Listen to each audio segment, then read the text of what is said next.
it's hard to escape the hype surrounding a new Call of Duty game.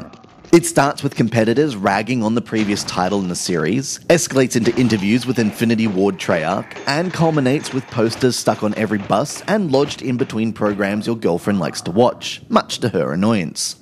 That's true in the console world, at least. On mobile, Call of Duty just seems to appear out of nowhere. No fanfare, no interviews, and definitely no adverts. Which is a bit strange when you think about it.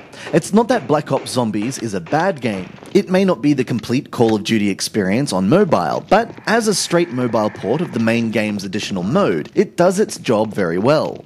The aim is, as always with zombies, to survive for as long as possible against waves of the living dead before you and up to 3 other comrades are inevitably cut down by the horde.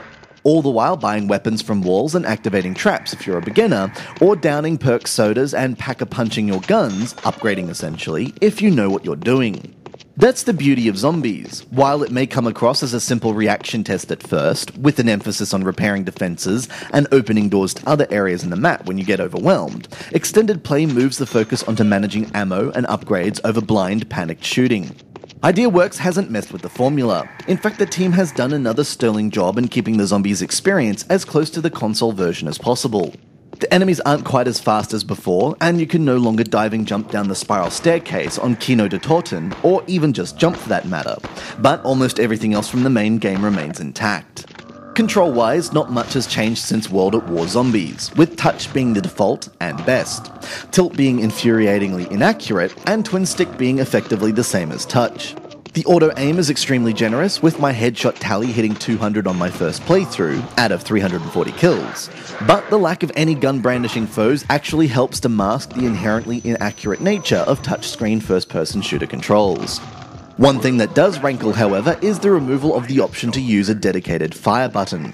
Black Ops Zombies instead runs with the tap-to-fire method that, while okay for single-burst fire weapons, it doesn't activate automatic fire properly when backpedaling. On the flip side, this does mean the Magnum actually serves a purpose now, although that's not so great when you hit wave 30 and hundreds of the Blighters are bearing down on you.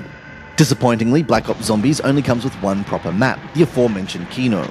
Half of what the console version had on release, and even less than that when you factor in the subsequent downloadable content. To be fair to the game, Kino is a far better map than anything offered up in World at War, with clever room design for maximum panic-inducing standoffs. Don't try and hold out in the dressing room or alleyway. And a satisfying, if relatively simple system for accessing the fabled Pack-a-Punch machine. The reappearance of the Fetch Me Their Souls demonic dogs and addition of crawler zombies that explode with view-obscuring Nova gas add a bit of spice to proceedings. But despite the quality of the map design, it's hard to shake the feeling that one level for £4.99 is a bit on the steep side. To be fair, there's also Dead Arcade, a bizarre twin-stick arcade shooter included as a hidden extra in the main game. Unfortunately, Dead Arcade comes across as a bolt-on in gameplay terms, with an overhead view that's too zoomed out to be useful, and pacing that will likely make you want to kill yourself, virtually I mean, before the enemy does. Indeed, one of the main complaints I have with both versions of Zombies is that once you get to a certain level of skill, or in the case of Dead Arcade, as soon as you start a game, there's simply no challenge for a good 30 to 60 minutes of gameplay. This is an issue that affected the console version as well. It's just a shame that Ideaworks didn't or wasn't given leeway to correct this. Thankfully, there's always the co-op to keep you interested, this time using Game Center for local and online matchups.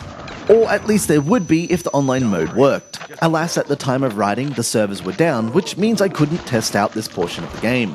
Nevertheless, Black Ops Zombies is an expensive but fairly accurate port of the Zombies mode from Black Ops. It's not going to suddenly convince anyone who hated it before. In fact, the sticky auto-fire is likely to annoy a fair few who liked it too. But unlike Modern Combat 3, it's not a game trying to be something it can't possibly match. Rather than being a little bit like having Call of Duty on your phone, it's like having a little bit of Call of Duty on your phone, which is infinitely preferable.